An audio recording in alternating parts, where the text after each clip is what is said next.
Once I'm happy with the texture, I want to pop 2 little holes in them so that I can actually attach them and turn them into a piece of jewellery. Now there's a couple of ways you can do that. The absolute most basic way, if you do not have any other tools available, is to take something sharp and pointy and hammer it onto a slightly soft surface such as a piece of wood until this punches a hole through your metal. Now I wouldn't recommend doing that unless it's your only other option, purely because whatever you use to make that hole, it's going to blunt and damage your tool. And the other thing is, because it's not actually cutting away any material, what it's going to do is push a hole through your metal, so you're going to end up with a nasty crater on the back where it's burst through, which you're then going to have to spend some time filing and sanding away. The traditional way to put a hole in some metal would be to drill a hole. So this is my granddad's hand drill, and the way you use it is to hold both handles at the same time, and then when you're holding both handles you're able to do your lefty-loosey to open it up, righty-tighty to close it. So I'm going to take a drill bit for metal, I'm going to pop it in, I'm going to righty-tighty, get it nice and tight, and then I'm going to hold it sideways and just gently turn the handle, and I'm watching this drill bit to check that I've put it into the chuck nice and straight. Now I know it's straight because it's turning smoothly. If I put it in slightly wonky, it would be making this wiggly waggly motion at the minute, and if it wasn't in straight it would just snap as soon as I tried to drill with it. Now if I try to drill this straight away, the drill bit's probably going to be skittling around on my piece of metal, so what I'm going to do is I'm going to take my centre punch or my nail or whatever it is I'm using. I'm taking my metal hammer and I'm just going to give it a tap where I want the hole to go. And that little divot is going to be enough for this drill bit to stop from skittling around. Now the other thing is, when I turn, this is going to want to turn with the drill, so I'm just going to get a bit of tape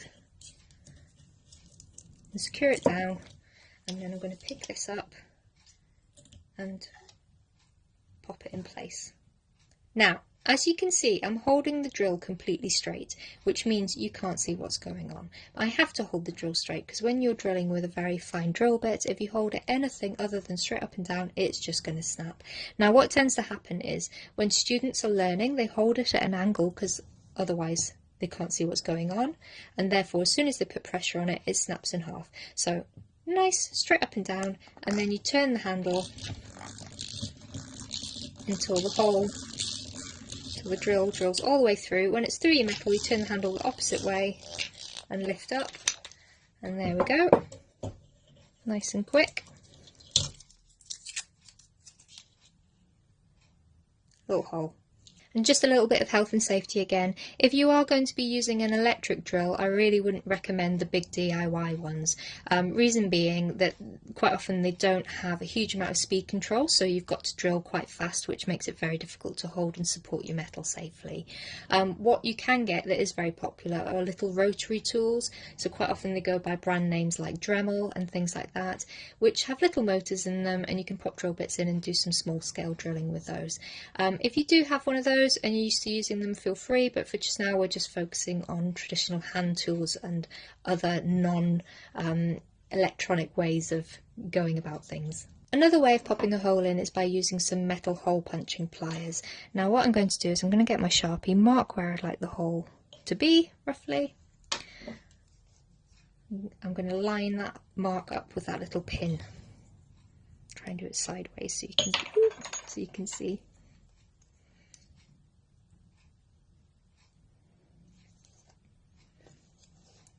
There we go, and then all I need to do is squeeze and give it a little wiggle. Nice, quick, easy hole that's the right size for adding little ear wires and jump loops. Now these can be a bit tricky to find online because when you search for metal hole punch, quite often you just get normal paper punches that have metal elements to them, but if you can find a pair, there's a few different brands out there. I really do think they're worth having if you're going to be doing a lot of drilling. It speeds things up. If you did end up with a little rough bit on the back, then that's when you can get your little needle file or your buff stick and just remove any rough areas and give it another sand. Okay. When you're doing your sanding, although emery paper is very popular, there are other options. So for example, these are called Gary Flex blocks. Now, I know Kernowcraft was selling these last time I looked. You used to be able to get them quite a few places. They're getting harder to come by. What they are solid blocks of grit. Now, the things that you see in the DIY shops that look a bit like this are foam core with one layer of grit around the outside. These are solid all the way through, so although they're a bit more money, they are very good value and last a long time. Sanding blocks come in different coarseness, which you can tell by the colour. If you forget, they're written on the side. Wine or red is the coarsest, then blue, then grey, and then brown is the smoothest. So if you want to use them, again, you decide how much sanding your piece needs. If it just needs a very light buff, like these do, I'm going to go for the brown, and I'm just going to rub it all over my piece. Now, a good rule of thumb is if you are sanding a flat area, use the flat side of your block. If you want to do anything to your edges, use the edge of the block, because otherwise you end up carving recesses on your nice smooth surface, which just makes them not last quite as long as they otherwise would do. But some people prefer using these because they like to have something big to grip. If you are using them, just be aware they do kick up quite a lot of grit, so if you're doing it directly on the table, it's going to be sitting in its own grit and re-scratching every time you try to smooth it. My pieces of metal, they're all textured. They're nice and shiny at the minute, but I haven't actually done anything to polish them. They're purely this shiny because I've done so much sanding to them with the nice smooth sandpaper, got rid of all those little scratches, so they just look lovely and smooth with the hammer texture.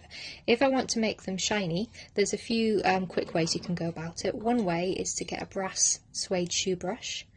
You can get these from places like Timpson's, the supermarkets, some of the jewellery suppliers do sell them. It's important that you wet them because otherwise the brass might impregnate itself onto your piece. But while they're wet, you just give it a little scrub, and that makes it nice and shiny very quickly. It does leave a slight mark and scratch of its own, but it is quite a nice one. So that's quite popular with my students when they just want a really quick fix. I'm just going to dry this off. Another easy way you can make them shiny is by buying some metal polish. Now, Brasso and silver are very popular. You find them in the supermarkets. You can buy them in liquid form, or these are little tins of pre-impregnated wadding, which I find really useful and great to use. Now, in theory, the only real difference is Brasso is very slightly coarser than silver, so don't get too hung up on thinking you can only use this for brass, you can only use this for silver. You can use these for any of your metals. I'm going to dig down to make sure I get some nice wet wadding, pick up my piece, and I'm going to rub it all over. And I'm looking to keep doing this until it feels wet and it starts to go a bit black and manky.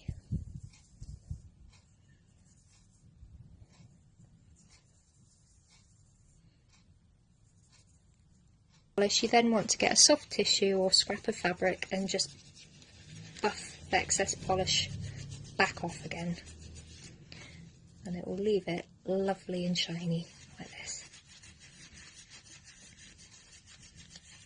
And if you're like me, the smell is really reminiscent of spending hours in my grandma's kitchen polishing the metalware, because if you dared utter the words "I'm bored," the Brasso came out, and that was your activity for the day. Nice and shiny, I want to turn them into a pair of earrings. So I'm going to use some 0.8mm round wire. You could use brass, copper, silver plated even at this stage, it really doesn't matter. So whatever one takes your fancy. What I'm going to do is I'm going to grab a ruler and I'm going to measure about 15 centimetres, and I'm going to cut it down. Next thing I'm going to do is I'm going to take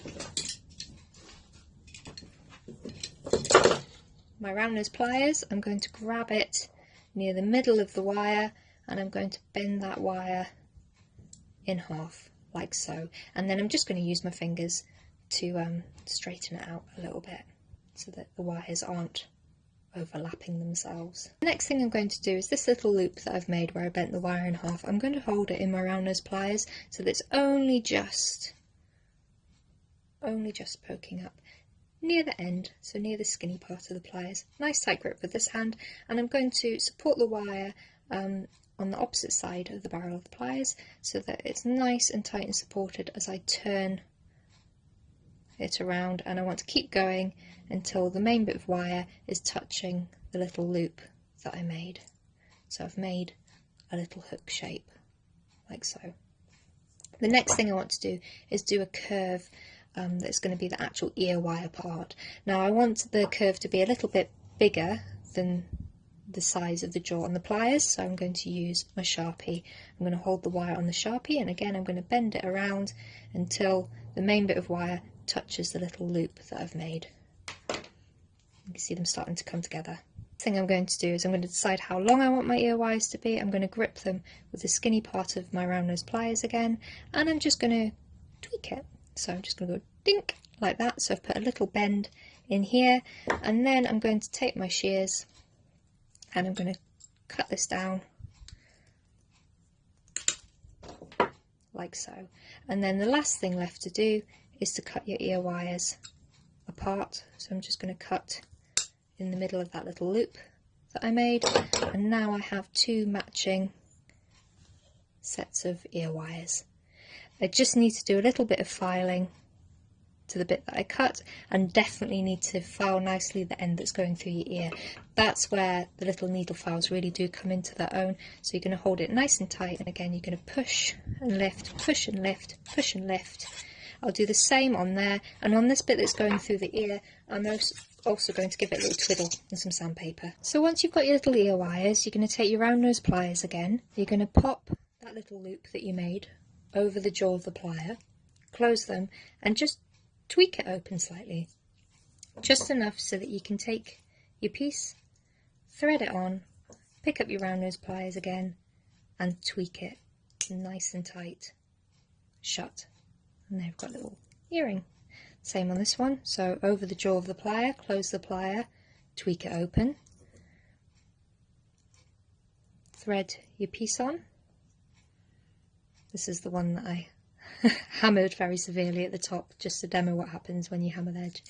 Grab your pliers again, and I'm going to tweak it shut. Can you see I'm really supporting the other end of the wire? I'm not trying to tweak it shut while holding this little bit, because then it's going to be wobbling all over. I'm really holding close to where I'm working.